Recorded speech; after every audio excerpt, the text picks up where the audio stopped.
First time I saw Perry was like in '85, and he was a singer in a band called Psycom, and they were playing out at this party in the desert at like 3 in the morning, and everyone was on mushrooms, so laying around in the dirt, and they came out and they started playing, and the band was pretty good, but the singer was just like, I never saw anything like it in my life. I couldn't believe it. It was, I was like, who is this freaky dude? Perry would have the delay on his vocals. He'd have the delay just drowning his vocal.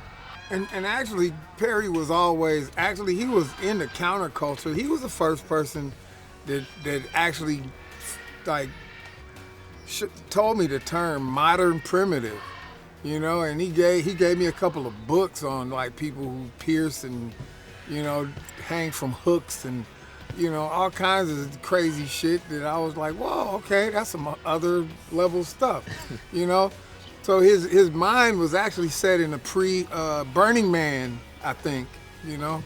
So he was a forward thinker, progressive. There's one connection of all of this that goes all the way through the 90s, and it's Perry Farrell. He, you know, a lot of people like that are really talented, they only keep an eye on their own talent. Perry's like really talented, but he's got another talent, and that's recognizing talent. Perry's one of these guys who's really frustrating because he comes up with these ideas and you're like, I don't know.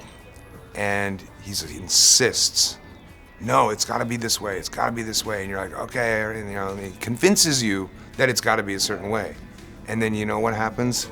He's right every fucking time. And you're like, God damn it, Farrell. Perry Farrell very much changed the course of the progress of my band and therefore me. And so Perry is a huge person in my lexicon of important people in my life.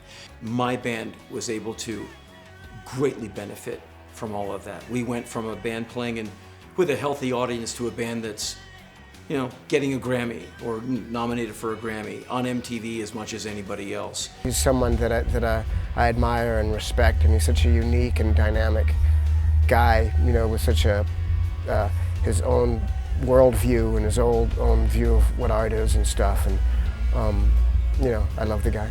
As an artist and as a singer, there's no one I'd rather stand next to, hands down. You know, in terms of what he's done for the musical landscape, especially with that tour in '91 and launching Lollapalooza, you know, really brought a lot of different bands to, you know, public view, you know, and not a whole lot of artists do that for other artists, you know, in the spirit of music and great work. So he's just one of these dudes, man, who's like, he's incredibly laser sharp, you know, vision on what he wants to do for himself and for his own acts, but shares that vision with other artists that are up and coming. Pretty much nobody like him in the world.